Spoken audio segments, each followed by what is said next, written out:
इसका जो इंट्रोडक्शन है चैप्टर 1 वास्तविक संख्या, आपके जो सिलेबस में 15 चैप्टर हैं, ठीक है। 15 चैप्टर वास्तविक संख्या से शुरू होकर प्रायिकता पे ख़त्म होती हैं। सो जो वास्तविक संख्या का जो इंट्रोडक्शन है, ठीक है, सिर्फ मैं आपको क्वेश्चन ही नहीं समझाऊंगा, इसका जो फुल कॉन्सेप्ट है वो भी मैं बताऊंगा, ठीक है। सिर्फ रटवाना मेरा मकसद नहीं है, मेरे को समझाना मेरा ज़्यादा फोकस रहेगा। चीज़ों को जब आप समझ जाओगे तो चीज़ें आपके लिए आसान हो जाएंगी और हम चीज़ों को आराम से कर पाएंगे, ठीक है।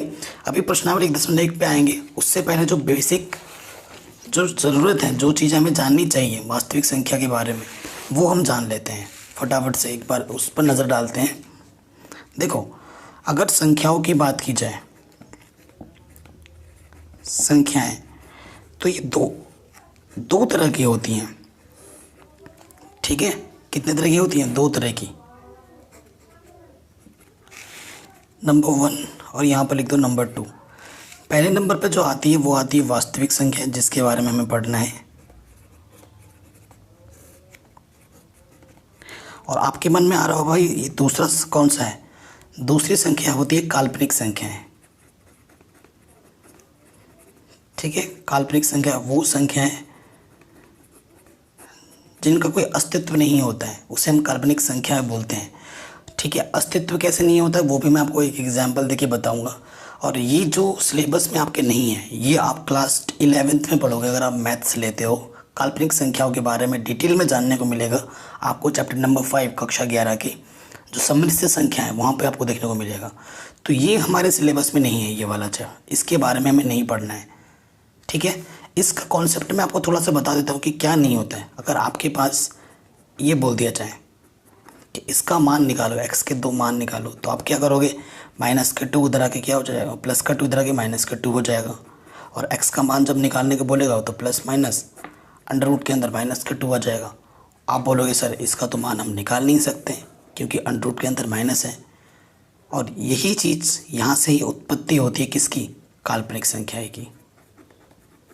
और कक्षा 11 में जब आप जाओगे, कक्षा 11 में जाओगे तो इसका मान भी आप निकाल लोगे। अभी मैं नहीं निकालना सिखा रहा हूँ, अभी हमारा मेन मकसद है वास्तविक संख्याओं के बारे में जानना। वास्तविक संख्या कई प्रकार की होती हैं, ठीक है। पहली संख्या मैं बता रहा हूँ जैसे कि प्राकृतिक संख्याएं, ठीक है। नंबर 2 प्राकृतिक संख्या के बाद पूर्ण संख्याएं। पूर्ण संख्या के बाद आपका आता है क्या? प्राकृतिक संख्या हो गया, पूर्ण संख्या हो गया, परिमेय संख्याएं, ठीक है। चौथा किया जाएगा अपरिमेय संख्याएं,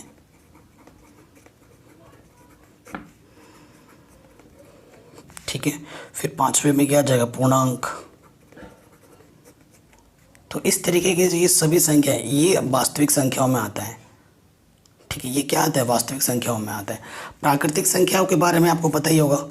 अगर मैं पहले नंबर पे बात करूं, एग्जाम्पल में दूं आपको पहले वाले पे, प्राकृतिक संख्याएं, ठीक है। इन देखो सिर्फ चीज़ों को रटना नहीं। आप अगर आप बोलोगे कि मेरे को सिर्फ मार्क्स चाहिए, मेरे को बस नंबर से मतलब है, तो ये चीज़ छोड़ दो, कोई ज़रूरत नहीं है। लेकिन जब तक आप चीज़ों को सीखोगे नहीं, आगे चल के आपके छोटे भाई बहन होंगे, आप अगर कभी टीचर बने, आपसे अगर स्टूडेंट क्वेश्चन पूछे सर बताओ ये क्या होता है वो क्या होता है, तो आप तो बता नहीं पाओगे।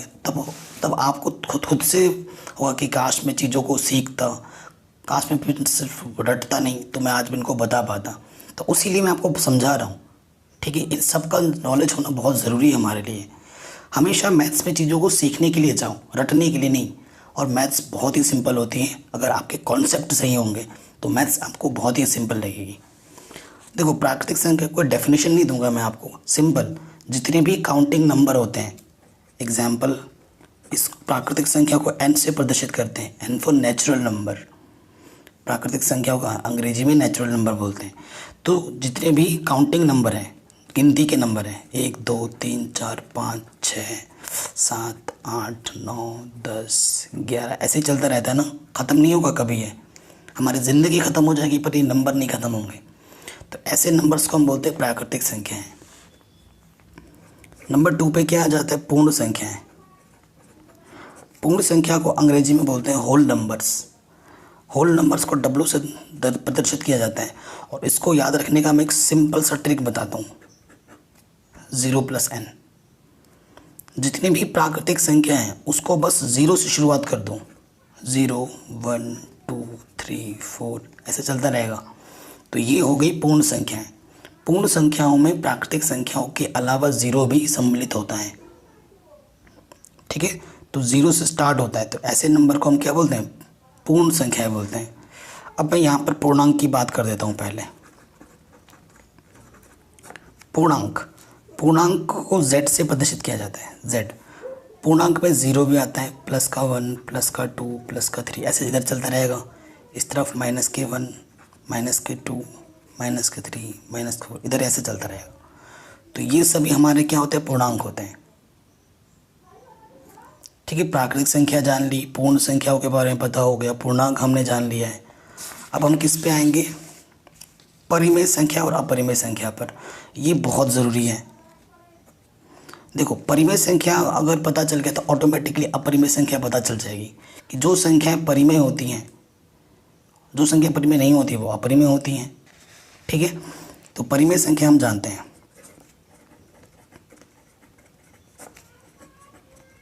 परिमेय संख्या प्रत्येक संख्या जिसे हम p/q के रूप में लिख सकते हैं, प्रत्येक संख्या जिसे हम p/q के रूप में लिख सकते हैं जहाँ q का मान कभी 0 नहीं हो सकता, वह p व q पूर्णांक होते हैं।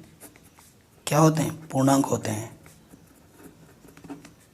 वह जो p और q का अगर आप HCF निकालो, है ना, एक होता है LCM, एक होता है HCF। अगर p और q का आप HCF निकालो तो क्या आना चाहिए, 1।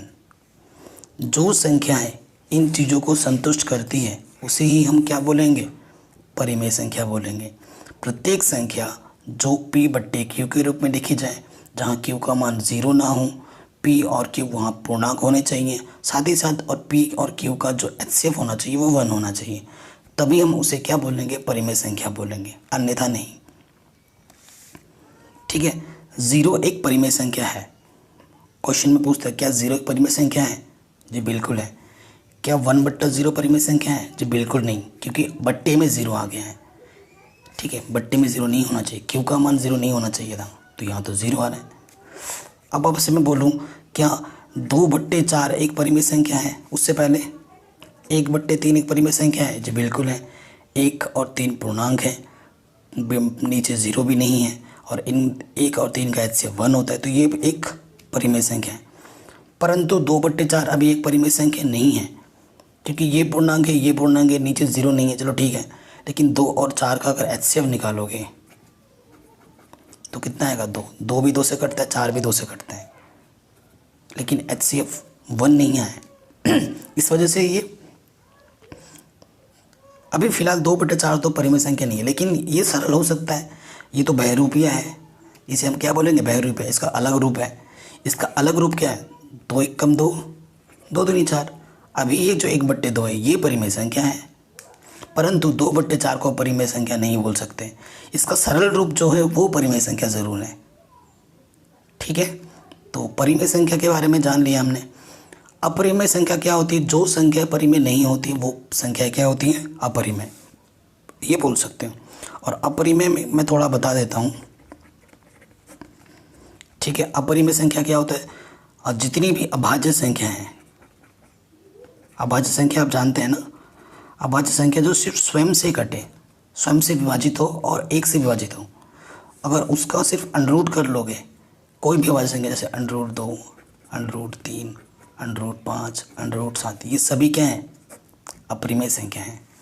उसके अलावा अगर मैं यहाँ पर लिख दूँ 1.00100001, तो ये भी एक अपरिमेय संख्या, क्योंकि ये चलता रहेगा, दशमलव प्रसार इसका अशांत है, ठीक है, और अनावर्ती है, इसी वजह से ये क्या है, अपरिमेय, ठीक है। तो ये अपरिमेय हुआ, ये अपरिमेय। अगर मैं ऐसे लिख देता हूँ 1.3 की 3 भी चल रहा है, मतलब बार बार 3 आएगा, इसका मतलब यही हुआ ना, ऐसा चलता रहेगा। तो ये परिमेय है या अपरिमेय है, ये है परिमेय। क्या परिमेय, ऐसा क्वेश्चन आ सकता है आपके 1 मार्क्स में। तो किसी भी दशमलव प्रसार में अगर कोई संख्या बार बार आवृत्ति आ रहा है तो उसे हम पी बट्टा क्यू के रूप में लिख सकते हैं, और पी बट्टा क्यू के रूप में लिख सकते हैं तो वो क्या हो जाएगी परिमेय। ठीक है, ये अशांत है लेकिन आवृत्ति है, आवृत्ति होने के कारण ही ये क्या हो जाएगा, परिमेय संख्या हो जाएगी। इतना आगे समझ में परिमेय अपरिमेय के बारे में। अब थोड़ा और जानकारी मैं बताना चाहता हूँ जो आपके यहाँ पर है। एक परिमेय है आपका यूक्लिड विभाजन प्रमेय। ठीक है, यूक्लिड विभाजन प्रमेय के बारे में हमें जानना बहुत ज़रूरी है। मैं कोई भी चीज़ रटवाऊंगा नहीं, समझाऊंगा ओनली। तो यूक्लिड विभाजन क्या कहती है भाई, आपके पास अगर दो नंबर हैं ए और बी, अगर आपके पास दो नंबर हैं, यूक्लिड विभाजन ने क्या कहा, यूक्लिड ने क्या कहा, अरे भाई अगर तू दो नंबर लेता है, मान ले कि ए नंबर बी से बड़ा है, ये जो नंबर है बी से बड़ा है, तो बड़े वाले नंबर को किस प्रकार से लिख सकते हैं, बी क्यू प्लस आर के रूप में लिख सकते हैं, जहाँ इस आर का जो मान होगा वो हमेशा इस बी से छोटा होगा और ज़ीरो या ज़ीरो से बड़ा होगा। ठीक है, इसने ये बोला यूक्लिड विभाजन में अगर आपके पास दो संख्याएं हैं ए और बी, अगर ए बड़ा है तो ए को हम लिख सकते हैं बी क्यू प्लस आर के रूप में, जहाँ आर का मान हमेशा बी से छोटा होगा या ज़ीरो से बड़ा होगा। ठीक है, और ये क्यू क्या है, क्यू है आपका भागफल, आर है आपका शेषफल।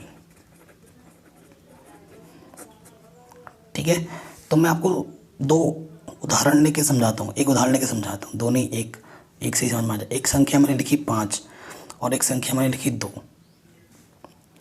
ये है ए के स्थान पर, ये है बी के स्थान पर। ये बड़ा है, 5 बड़ा है, तो आपको क्या करना है, छोटे वाले नंबर से बड़े वाले नंबर में भाग देना है। कितनी बार जाएगा, 2 दूनी 4, घटाएंगे, शेषफल क्या बचा, 1। ठीक है, तो ये क्या है हमारा, ये हमारा क्यू है, ये हमारा आर है। आर का मान देखो 2 से छोटा आया है, हमेशा बी से छोटा होगा या ज़ीरो से बड़ा होगा। अतः यूक्लिड विभाजन प्रमेय द्वारा इसे मैं कैसे लिख सकता हूँ, यहाँ 5 है, यहाँ 2 है, ये ए है, ये बी है, फिर क्या आता है क्यू मेरे पास कितना है 2, फिर क्या आता है आर मेरे पास कितना है 1। तो मैं देखो इसको ऐसे लिख दिया। ठीक है, सो ये मेरा क्यू है, ये मेरा क्या है, आर है। अगर मैं बाएं पक्ष को सरल करूँ, 2 दूनी 4 प्लस 1, तो ये 5 के बराबर आया, इधर भी 5 है, इधर भी 5 है, तो लेफ्ट हैंड साइड किसके बराबर आया, राइट हैंड साइड के। ठीक है, तो इसे हम बोलते हैं यूक्लिड विभाजन प्रमेय। तो ये भी हो गया। देखिए यही सब चीज़ आपके यहाँ पर लिखा होगा, कहाँ पर, ये प्रमेय 1.1 यूक्लिड विभाजन प्रमेय। ठीक है, इसे आप अपने कॉपी में अच्छी तरीके से लिख लेना, और जो उदाहरण मैंने दिया वो लिख लेना। अब आएंगे हम प्रश्नावली 1 में, वास्तविक संख्या है। ठीक है, और इसमें जितने भी एग्जाम्पल हैं, हालांकि सॉल्व किया हुआ है तो इसे आप बाद में खुद से कर लेना। मैं आपको प्रश्नावली 1.1 सॉल्व करवा रहा हूँ। बाकी सभी चैप्टर मैंने करा रखे हैं, जिनकी मैं लिंक्स दे दूंगा डिस्क्रिप्शन पे, या फिर एक बार आप प्लेलिस्ट ज़रूर चेक कर लेना। देखो, 2 चीज़ आप छोटी क्लासों से सीखते आए हो, पढ़ते आए हो, क्या क्या है वो 2 चीज़ें, एक है HCF, एक है LCM, है ना। HCF निकालने का जो गुणनखंड विधि है वो छोटी क्लासों से पढ़ते आए हो, लेकिन यहाँ पर किस विधि का उपयोग करना है, प्रश्न 1 नंबर में क्या बोल रहे हैं, निम्नलिखित संख्याओं का HCF ज्ञात करने के लिए यूक्लिड विभाजन एल्गोरिथम का प्रयोग कीजिए। बड़ा शानदार। ठीक है, तो हमें क्या बोल रहे हैं, यूक्लिड विभाजन से हमें क्या निकालना है, HCF निकालना है। तीनों का करेंगे, पहला क्वेश्चन भी इम्पोर्टेंट है, तीनों के तीनों इम्पोर्टेंट है, कोई सा भी एग्जाम में पूछा सकते हैं। ज़्यादा इम्पोर्टेंट आपका पहला और तीसरा है, हालांकि तीनों ही इम्पोर्टेंट है, कर लेना। पहला वाला करते हैं, 135 और 225 है। ठीक है, हमें क्या दे रखा है, 135 व 225। ठीक है, हल में आ जाओगे, हल लिखोगे यहाँ 225 बड़ा है 135 से, बड़ा है तो यहाँ के लिख दोगे यूक्लिड विभाजन प्रमेय से। आप यूक्लिड विभाजन प्रमेय से लिखने के बाद बाकी सरल करेंगे। रूल आपको पता है, ये नियम, बड़ा वाला इस तरफ आएगा बराबर छोटा वाला इस तरफ। ठीक, आपको छोटे वाले से बड़े वाले में क्या करना है, भाग देना है। भाग देना आना चाहिए आपको। यहाँ पे 3 संख्या है, यहाँ पे भी 3 संख्या है। 135 2 बार में 270 ज़्यादा हो जाता है, एक बार ही जाएगा। घटाएंगे, 5 में से 5 गया 0। ठीक है, 12 में से 3 गया, कितना जाएगा, देखो यहाँ से हासिल लेगा एक ना एक। 12 में से 3 गया, कितना जाएगा आपका 90। ठीक, सो कितनी बार गया, एक बार, और शेषफल कितना बचा, 90। ठीक, अब क्या करना है आपको, इसको और इसको लेना है। तो यहाँ पर अगर एकदम ढंग से लिखना चाहो तो ऐसे लिख सकते हो, चरण 1। ठीक, फिर यहाँ पर लिख देना चरण 2। चरण 2 में क्या होगा, 135 इधर आ जाएगा, 90 इधर। अब आपको क्या करना है, 90 यहाँ लिखना है और 135 यहाँ लिखना है। 90 एकम 90, 90 दूनी 180 ज़्यादा हो जाता है। घटाएंगे तो कितना जाएगा, 45। सो 90 एकम 90 कितना बचा, 45। ठीक, अब देखो यहाँ पर क्या है हमारे पास, एक यहाँ है, एक ये नंबर यहाँ है। सो अब क्या लिखोगे आप, चरण 3, तो यहाँ 90 आ जाएगा, यहाँ 45 आ जाएगा। ठीक है, 45 से भाग देना है किसमें, 90 में। 45 दूनी 90, हमें तब तक भाग देना है जब तक कि शेषफल क्या ना आ जाए 0।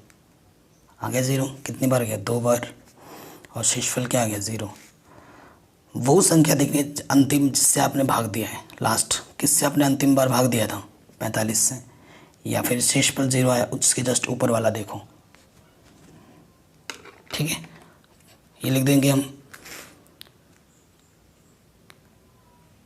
ठीक है, तो अंतिम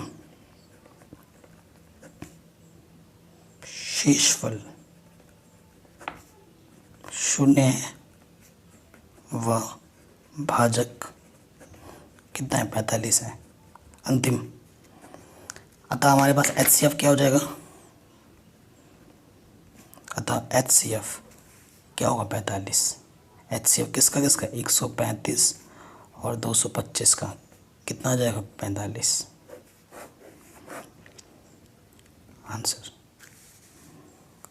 ठीक है, आराम से हो गया, कोई दिक्कत नहीं है ये। तो इसी तरीके से हमें सारे प्रश्नों को हल करना है। नंबर 2 पे आते हैं। नंबर 2 पे हमारे पास है 196 और 38220। ठीक है, ये नंबर है, तो वही चीज़ लिखेंगे हल में। यहाँ हल, यहाँ पर क्या है, ये नंबर बड़ी है 38220, वह छोड़ो, ये 196 से ये बड़ी है, तो यहाँ लिख दो यूक्लिड विभाजन प्रमेय से। सो यहाँ पे छोटा वाला लिखोगे 38220 और यहाँ पर 196 आ जाएगा। 196 से भाग देना है इसके अंदर।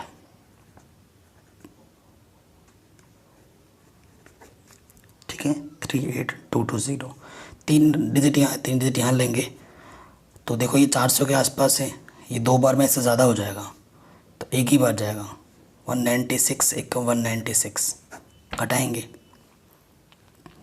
ठीक है, घटाने पे कितना आ जाएगा देखो, यहाँ से आ जाएगा 12 में से 6 गया 6, यहाँ से बचा 7, 17 में से 9 गया 8। ठीक है 8, और यहाँ से 2 में से 1 गया 1, 186 बचेगा। तो इससे छोटा है 1 हासिल लेंगे, यहाँ से 2 लग गया। ठीक, तो देखो यहाँ से 3 डिजिट, यहाँ 3 छोटा बड़ा 1 लिया, 4 ले लिया।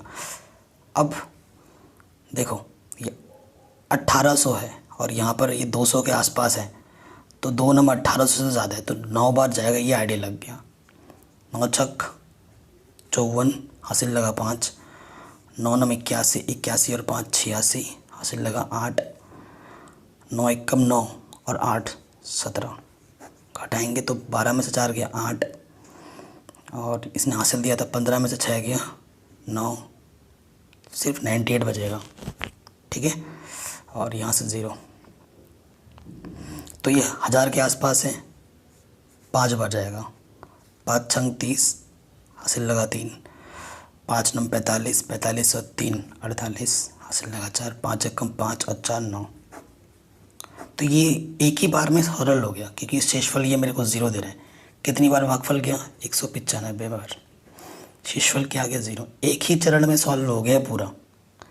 तो रूल क्या कहता है? जिस संख्या से आपने अंतिम बार भाग दिया था 196,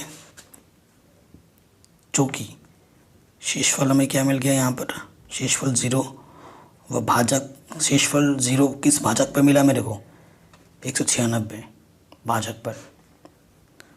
अतः जो HCF होगा वो क्या होगा? 196 होगा। ये हमारा उत्तर हो जाएगा यूक्लिड विभाजन प्रमेय से HCF।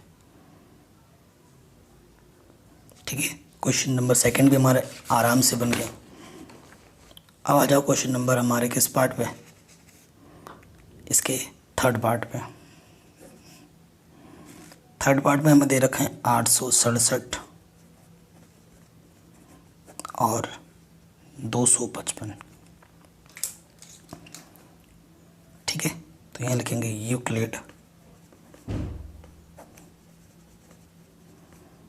विभाजन प्रमेय से। ठीक, उसमें क्या होता है कि ये 2 नंबर में बड़ा कौन सा है? 867 बड़ा है किससे? 255 से। अतः चरण 1 में क्या करोगे? स्टेप 1 में 867 यहाँ लिखोगे, बड़ा वाला इस तरफ, छोटा वाला इस तरफ। छोटे वाले से बड़े वाले में क्या करना है? भाग देना है। और ये जो भाग वाग में कम कर रहे हैं ना, आपको यहीं पहले ध्यान, जैसे मैं कर रहा हूँ, ये नहीं कि पीछे छुपा के कर रहे हो एकदम चोरी छुपे कोई देख ना ले, ऐसा कुछ नहीं है। जो भी काम कर रहे हो सामने कर दूँ, एग्जामिनर को भी पता चलेगा कि भाई जिसने ये किया है उसको पता है, उसे रट्टा नहीं मारा है। तो ये सब जो कैलकुलेशन है वो आप यहीं करो, एग्जामिनर को दिखाते हुए कि भाई पता चले। ठीक है, चोरी छुपे पीछे पीछे मत करने लग जाना, सामने सामने ही करना है। तो यहाँ पर 3 अंक है, यहाँ पर भी 3 अंक लेंगे, तो कितनी बार जाएगा?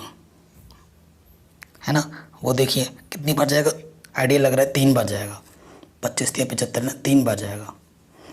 3 बचे 15, हासिल लगा 1, 3 बचे 15 और 1 16, हासिल लगा 1, 3 दूनी 6 और 1 7, घटाएंगे 7 में से 5 गया 2, 0, 102 बचा। कितनी बार गया? 3 बार, और शेषफल क्या बचा? 102। ठीक, अब इसमें और इसमें बात करेंगे। अब यहाँ लिखोगे अब चरण 2। चरण 2 में क्या जाएगा? ये वाला नंबर इस तरफ, ये वाला नंबर इस तरफ। फिर क्या करोगे? 102 से भाग देना है 255 में। 2 बार जाएगा, पता लग रहा है क्लियरली। 2 दूनी 4, 2 0 0, 2 एकम 2, घटाएंगे तो क्या जाएगा? 1 5, 51 आ जाएगा। तो 2 बार गया और शेषफल क्या बचा? 51। यहाँ से लेंगे चरण 3। ठीक है, चरण 3 ले लिया। चरण 3 में क्या होगा? 102 इधर आएगा, 51 इस तरफ। अब हमें क्या करना है? 51 से भाग देना है 102 में। 51 दूनी 102, शेषफल क्या गया? 0। 2 बार गया था और शेषफल 0 आ गया। हमें तब तक करना होता जब तक कि शेषफल क्या ना जाए? 0। 0 के जस्ट ऊपर वाला क्या? आपका HCF होता है। तो HCF क्या हो जाएगा? HCF हो जाएगा 51 आंसर। तो यूक्लिड विभाजन प्रमेय से हमने HCF निकाल दिया आराम से। ठीक है, ये क्वेश्चन भी हमारा इजीली बन गया। चलिए अब आगे आते हैं नेक्स्ट क्वेश्चन पे। एक होता है यूक्लिड विभाजन प्रमेय और एक होता है यूक्लिड विभाजन लेम्मा। ठीक है, सेकंड वाला क्वेश्चन लेम्मा से सॉल्व होगा। कह रहे दर्शाइए कि ये क्वेश्चन काफ़ी इंपॉर्टेंट है, ये पहले दो क्वेश्चन काफ़ी इंपॉर्टेंट थे। कह रहे दर्शाइए कि कोई भी धनात्मक विषम पूर्णांक 6q+1, 6q+3 या फिर 6q+5 के रूप का ही होता है जहाँ q कोई पूर्णांक है।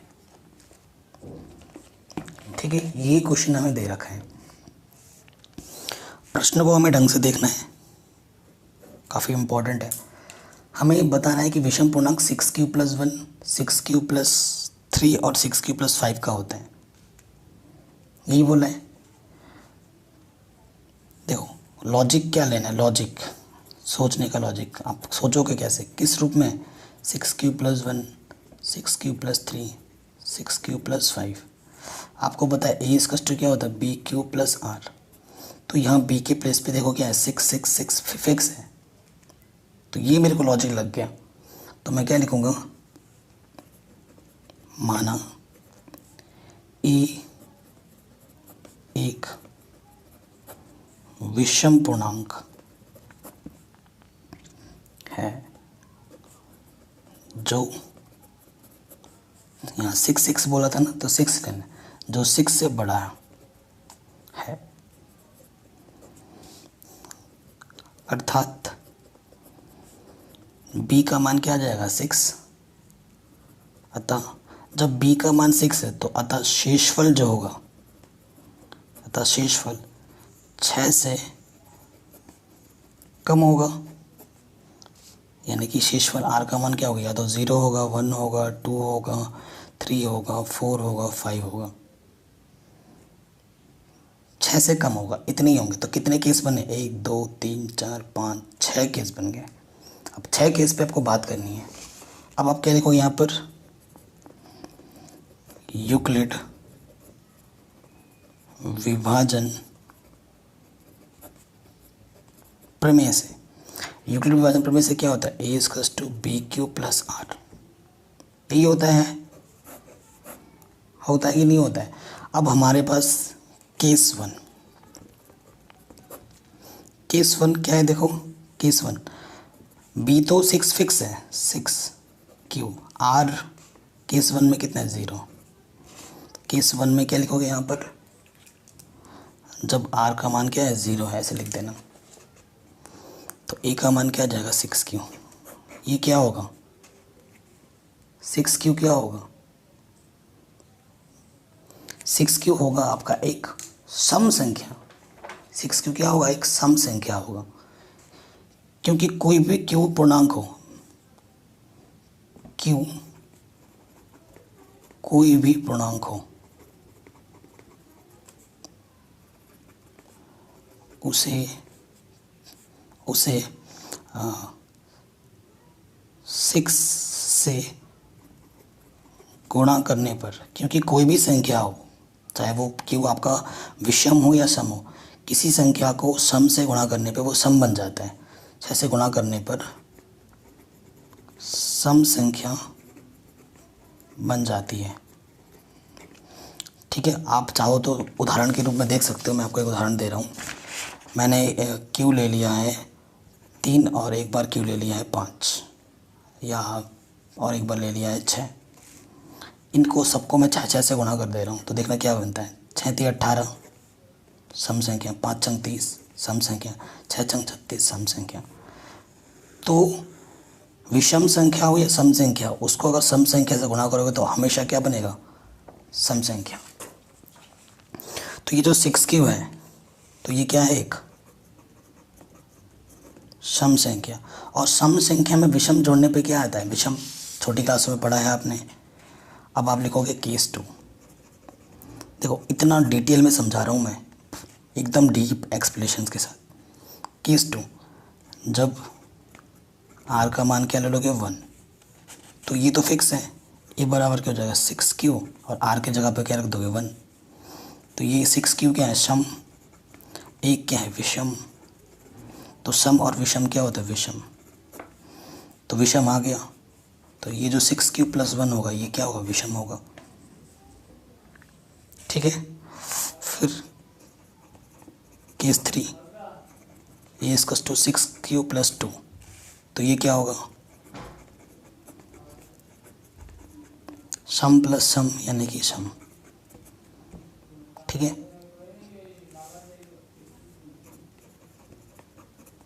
केस 4 क्या होगा, जब आर का मान यहाँ टू लिया, जब आर का मान हम क्या लेंगे 3, तो ए इसका क्या हो जाएगा 6 क्यूब प्लस 3 यानी कि सम प्लस विषम क्या होता है विषम, तो ये भी विषम आ गया, ये सेकंड है। ठीक है, थर्ड लिख दिया मैंने। 6 क्यूब प्लस 3 भी क्या आएगा विषम। केस 5 जब आर का मान आप क्या लोगे 4, तो ये क्या हो जाएगा 6 क्यूब प्लस 4 यानी कि सम प्लस सम यानी कि सम। तो इसकी मेरे को ज़रूरत नहीं है क्योंकि मेरे को विषम बताना है ना। एंड केस 6 जब आर का मान 5 लोगो तो ए क्या हो जाएगा 6 क्यूब प्लस 5 सम प्लस विषम यानी कि विषम। ठीक है, तो आप क्या लिखोगे, समीकरण 3, 2, 1 से स्पष्ट है, 1, 2, 3 से स्पष्ट है, ये लिखना है। समीकरण 1, 2 व 3 से स्पष्ट है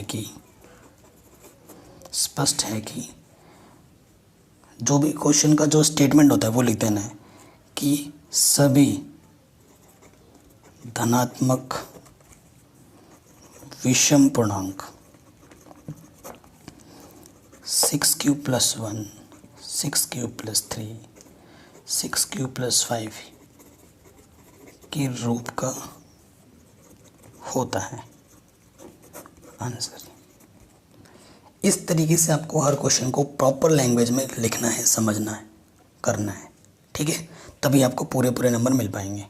तो क्वेश्चन नंबर 3 क्या बोल रहे हैं, किसी परेड में 616 सदस्यों वाली एक सेना की टुकड़ी 32 सदस्यों वाली एक आर्मी बैंड के पीछे मार्च करना है। दोनों समूहों को समान संख्या वाले स्तंभों में मार्च करना है। उन स्तंभों की अधिकतम संख्या क्या है जिसमें वे मार्च कर सकते हैं। ठीक है, इन टुकड़ियों में उनके पीछे मार्च करना है टुकड़ी बना कर, और हमसे पूछ रहा है उन स्तंभों की अधिकतम संख्या। यहाँ पे एक वर्ड आया है, कीवर्ड बोलते हैं इस टाइप के को, है ना, इस क्वेश्चन का ये कीवर्ड है, अधिकतम संख्या जिनमें वे मार्च कर सकते हैं। जब भी ऐसे आएंगे ना, अधिकतम के लिए निकालना होता है HCF, और यहाँ अगर बोलता है न्यूनतम तो निकालना होता है LCM। अधिकतम के लिए क्या आएगा HCF और न्यूनतम के लिए क्या आएगा LCM। तो हमें 616 और 32 का क्या निकालना है HCF, वही इस क्वेश्चन का क्या होगा आंसर होगा। ठीक है, तो ये हमारे क्वेश्चन का लॉजिक निकल के ये आया है और ये हमें करना है। सो क्वेश्चन नंबर 3 है, सो जो प्रश्नानुसार हल जो होगा, हमारा जो हल होगा वो क्या होगा, वो HCF होगा। HCF क्या होगा, और किसका 616 और 32 का जो भी आएगा वही हमारा क्या हो जाएगा आंसर। सो इसको हम किस विधि से करें, आपका मन जिस भी तरीके से करना चाहे कर सकते हैं। तो यूक्लिड विभाजन प्रमेय से ही करेंगे। तो यूक्लिड, क्योंकि इसमें बोला नहीं है ना, तभी हम किसी भी मेथड से कर सकते थे, परंतु हम यूक्लिड विभाजन प्रमेय का ही उपयोग कर रहे हैं। यूक्लिड विभाजन प्रमेय से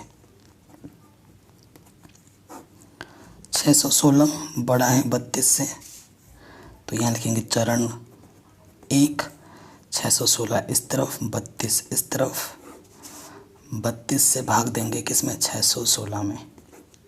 यहाँ भी 2 अंक, यहाँ भी 2 अंक ले लेंगे। 32 दूनी 64 ज़्यादा हो जा रहा है, तो 32 से कम 32, 11 में से 2 गया 9, 5 में से 3 गया 2, पीछे से 6। ठीक है, ये चीज़ आ गई। तो लगभग 300 के आसपास है और यहाँ पर 32 है। सो आइडिया लग गया कि 9 बार जाएगा, है कि नहीं। आइडिया क्या लग रहा है, देखो 9 बार जाएगा तो 9 बार लेते हैं। 9 दूनी 18, हासिल लगा 1, 9 तिया 27, 27 और 1 28, घटाएंगे 16 में से 8 गया 8, तो सिर्फ 8 ही बचा शेषफल। तो गुणा कितनी बार गया 19 बार, शेषफल कितना बचा 8। इसकी बात करेंगे चरण 2 में। चरण 2 यहाँ 32 आ जाएगा और यहाँ 8। अब आपको 8 से भाग देना है किसमें 32 में। 8 चौके 32, घटाएंगे तो 0। तब तक करना होता जब तक कि 0 ना आ जाए। कितनी बार गया 4 बार। शेषफल क्या बचा 0। 0 के जस्ट ऊपर वाला हमारा क्या होता है आंसर। तो कितनी टुकड़ी बनेगी हमारे पास 8। तो आंसर क्या होगा, कितने टुकड़े होंगे, टुकड़ी या टुकड़ी जो भी लिखा है 8 टुकड़ी आप बना सकते हो 32 के 616 सदस्यों की। ठीक है, तो ये हमारा आंसर हो जाएगा। तो सेना के 8 स्तंभों की हम टुकड़ी बना सकते हैं बराबर। ये हो गया आराम से। चलिए क्वेश्चन नंबर 4 और 5 पे आते हैं। ठीक है, ये क्वेश्चन काफ़ी इम्पोर्टेंट है। कह रहे यूक्लिड विभाजन प्रमेय का प्रयोग करके दर्शाइए कि किसी धनात्मक पूर्णांक का वर्ग किसी पूर्णांक m के लिए 3m या फिर 3m+1 के रूप का ही होता है। ठीक है, क्या बोला, पूर्णांक का में वर्ग करना और फिर वर्ग का जो रूप आएगा m के लिए इस रूप का दिखाना है 3m या फिर 3m+1 का। ठीक है, करते हैं।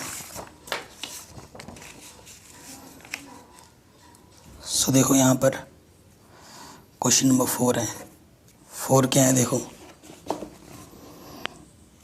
वही चीज़ है, माना पूर्णांक a के लिए। ठीक है, पूर्णांक a के लिए है 3m या 3m+1 है। तो यहाँ b क्या हो जाएगा, यहाँ b हमें लेना पड़ेगा 3। वह अर्थात जो r होगा वो 3 जगह में होगा, यानी कि 0 1 2 होगा। ये पता लगा हमें। अब फिर क्या लिखोगे यहाँ पे, यूक्लिड विभाजन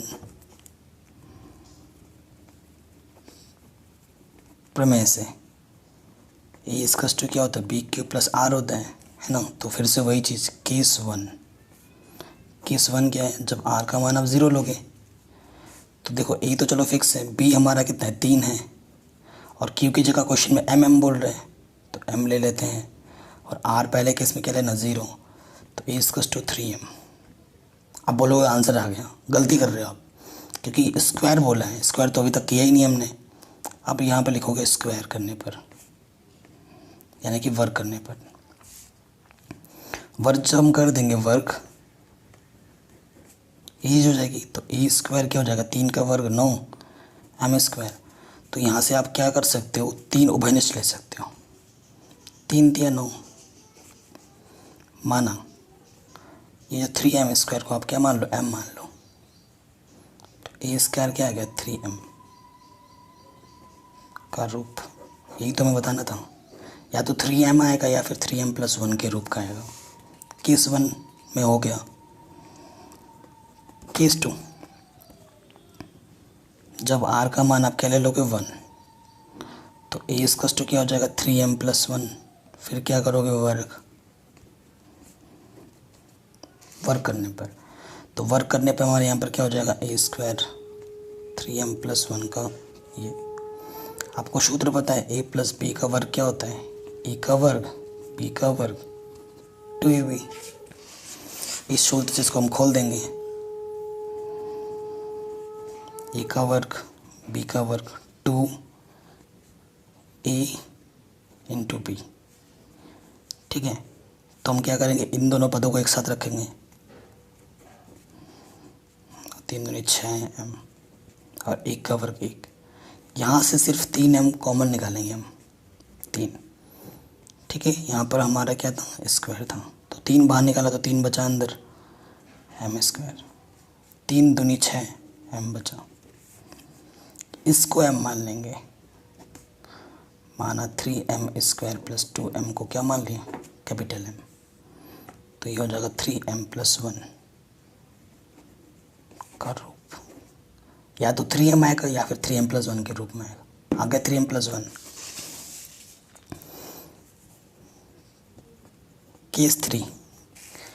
केस थ्री में क्या होगा,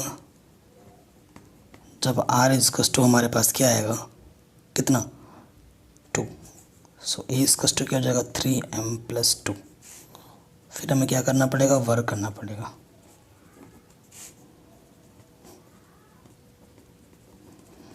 फिर से हम खोलेंगे a का स्क्वायर b का स्क्वायर 2ab, ठीक है। सो देखो इसको मैं कैसे लिखूँगा, ये हो जाएगा 9m², 2 दूनी 4 थी 12 m, 2 का वर्ग 4, 4 को मैं लिख सकता हूँ 3+1, ठीक है। तो यहाँ से लेकर यहाँ तक 3 उभयनिष्ठ हैं, 3 तिया 9 m², 3 चौके 12 m, 3 एकम 3, इसको मैं क्या मान लूँगा, m मान लूँगा। तो ये आ गया 3m+1 के रूप, इसे मैं समीकरण 3 मान लेता हूँ। तो आप क्या लिखेंगे, समीकरण 1, 2 तथा 3 से यह स्पष्ट है कि किसी भी संख्या, किसी भी धनात्मक पूर्णांक का वर्ग करने पर 3m या 3m+1 के रूप का आता है। बस ये लिख देना है, ये आपका क्या हो जाएगा, आंसर हो जाएगा, ठीक है। ये प्रॉब्लम में आपका आराम से बन गया, कोई दिक्कत नहीं है। नेक्स्ट क्वेश्चन 5वां इंपॉर्टेंट है काफ़ी। कह रहे यूक्लिड विभाजन प्रमेयिका का प्रयोग करके दर्शाइए कि किसी धनात्मक पूर्णांक के लिए, किसी धनात्मक पूर्णांक का घन, अब वो वर्ग कर रहा था, ये घन करना है हमें, घन करने पर m 9m+1 या 9m+8 के रूप का आता है, ठीक है। अब की बार आपको घन करना है, तो आप देख रहे होंगे 9 9, तो देखो 9 9 करके करोगे तो क्वेश्चन बहुत लंबा चला जाएगा। अगर आप b को 9 मान लोगे ना तो क्वेश्चन बहुत ही लेंथी हो जाएगा। थोड़ा सा इसमें एक ट्रिक है, माना जो धनात्मक पूर्णांक है, माना धनात्मक पूर्णांक a है, वह जो b है, b को हम क्या मान लेते हैं, 3 मान लेते हैं। 3 क्यों माना है, इससे 3 मानने पे r के मान 0 1 2 आएंगे, केस कम हो जाएगा, और साथ ही साथ 3 का वर्ग करने पे 9 आता है और घन करने पे 27 आता है, यानी कि 9 के मल्टीपल्स आ रहे हैं, 9 के गुणनफल के रूप में आ रहा है ना, इसलिए हमने इसको ऐसा माना है। माना धनात्मक पूर्णांक a है वह b 3 है, अर्थात r का मान या तो 0 होगा, 1 होगा या 2 होगा। फिर क्या लिखोगे, यूक्लिड विभाजन प्रमेय से क्या बोलता है, वो क्या बोलता है, a equals to b³ + r बोलते हैं। और यहाँ पर b हमारा कितना है, 3 है, q की जगह पर m बोला है, और r तो वैरी करेगा, कभी 0 होगा, कभी 1 होगा, कभी 2 होगा। अब हम यहाँ पर केस बनाएंगे, केस 1, जब r का मान 0 है, 3m+0, तो a का मान क्या होगा 3m। अब हमें क्या करना है, घन करने पर, घन करोगे तो a³, ठीक है, घन करो तो 3 का घन क्या होता है, 3 3 9 27 m³। तो यहाँ से देखो 9 उभयनिष्ठ ले लो, 9 3 27, इसको क्या मान लो m, तो क्या आ गया 9m ग्रुप। तो किसी भी संख्या का घन करने पे 9m, 9m+1 या फिर 9m+8 के रूप में आएगा, यही हमें बताना है। तो पहले आ गया 9m के रूप में, आराम से हो गया। अब आ जाओ केस 2 में, जब r का मान क्या लोगे 1, तो a हमारे पास क्या हो जाएगा 3m+1। फिर क्या करोगे, आप घन करोगे, और आपको सूत्र पता होगा, a+b का क्यूब क्या होता है, a³ b³ 3a² 3b²। सूत्र होता है, ये पता ही है आपको। अब हम यहाँ पर रख देंगे सूत्र में, सो यहाँ से हो जाएगा a का क्यूब b का cube 3a² into b plus 3b²। इसको इसको इसको एक साथ रखो। यहाँ से देखो, यहाँ इसका मतलब होता है 27m³। यहाँ से है देखो कितना, 3 3 9 27। यहाँ 9m² गुणा 3 है, ऐसे लिख देते हैं। और यहाँ है 3 3 9m। और यहाँ एक का कितना भी क्यूब करो, एक की पावर में कितना भी हो तो वो एक ही रहता है। तो यहाँ से ओवरनिस्ट क्या आ जाएगा, 9 9 3 27, 9 1 कम 9 तो 3m² बचा, 9 1 कम 9, यहाँ से m बचा इधर। अब इसको मैं क्या मान लूँगा, m। तो ये क्या हो जाएगा, 9m+1 रूप। या तो 9m का होगा या फिर 9m+1 का रूप होगा। आ गया। केस 3 में 9m+8 आ जाएगा। केस 3 जब r का मान 2 है तो a = क्या हो जाएगा, 3m+2। फिर दोनों तरफ क्या करना है, घन लेना है। ठीक है, घन करेंगे, a का क्यूब b का क्यूब, ठीक है, 3a² b 3b² a सूत्र में रख दिया। यहाँ से 27m³, 8, 3 3 9, 9 दूनी 18 m², 3 3 9, 9 चौको 27, 9 चौको 36।